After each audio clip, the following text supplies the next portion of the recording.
धेरै समय पहिले पहाडहरूले घेरिएको एउटा सानो गाउँमा आर्यन नाम गरेको 24 वर्षको एक युवक बस्दथ्यो।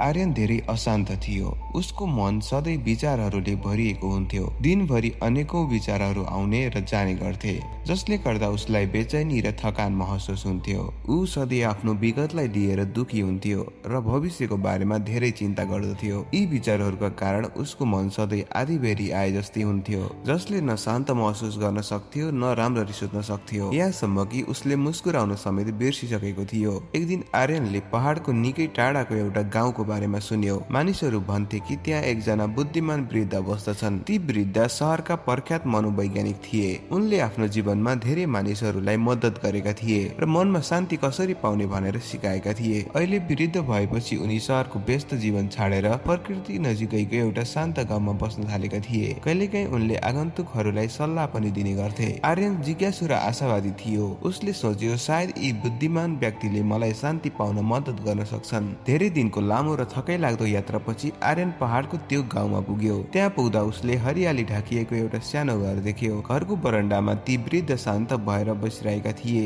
उनका आँखा बन्द थिए र उनी धेरै शान्त देखिन्थे। आर्यन उनी कहाँ गएर बिस्तारै भन्यो, हजुर बुवा, मेरो मन धेरै अशान्त छ। म सोच्न रोक्न सक्दिन। म मेरो हृदयमा शान्ति चाहन्छु। के तपाईँ मलाई मद्दत गर्न सक्नुहुन्छ? वृद्धले बिस्तारै आफ्ना आँखाहरू खोलेर एउटा शान्त मुस्कानका साथ भने, यदि तिमी शान्ति खोज्दैछौ भने मसँग आऊ, म तिमीलाई एउटा सानो काम दिनेछु। उनले आर्यनलाई आफ्नो सानो आँगनमा लगे। त्यसपछि उनले एउटा गिलासको मुखसम्मै टन्न पानी भरे। गिलास यति भरिएको थियो कि अलिकति हल्लाउँदा पनि पानी फुकिन सक्थ्यो। उनले त्यो गिलास आर्यनलाई दिएर भने, त्यो गिलास लिएर गाउँको सिमानासम्म जाऊ, फेरि फर्किएर आऊ। तर याद राख, एक थोपा पानी पनि पोखिनु हुँदैन।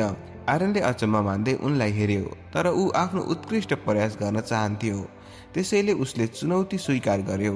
उसले होसियारपूर्वक गिलास समात्यो र हिँड्न सुरु गर्यो। बाटो साँघुरो र व्यस्त थियो। कोही मानिसहरू हिँडिरहेका थिए, कोही दौडिरहेका थिए। पसलेहरू ग्राहकलाई बोलाउँदै थिए र कुकुरहरू भुक्दै थिए। तर आर्यनले कतै यताउति हेरेन।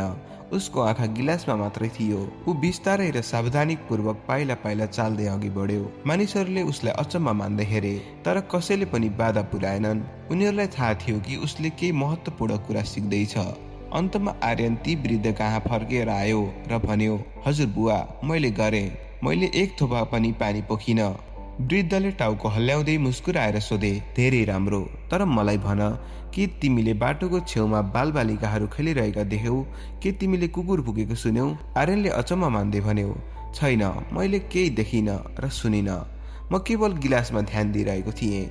वृद्धले फेरि मुस्कुराउँदै भन्यो, यही नै त्यो रहस्य हो जुन सधैँ तिमी भित्र थियो, तर तिमीलाई थाहा थिएन। जब तिम्रो मन वर्तमान क्षणमा रहन्छ, तब त्यहाँ डर, भ्रम वा अतिरिक्त विचारहरूको लागि कुनै ठाउँ हुँदैन। त्यो समयमा तिमी केवल गिलासको पानीको बारेमा सोचिरहेका थियौ। त्यसैले तिम्रो मन पूर्ण रूपमा शान्त भयो। तिमी न विगतको बारेमा दुखी थियौ, न त भविष्यको बारेमा डराएका थियौ।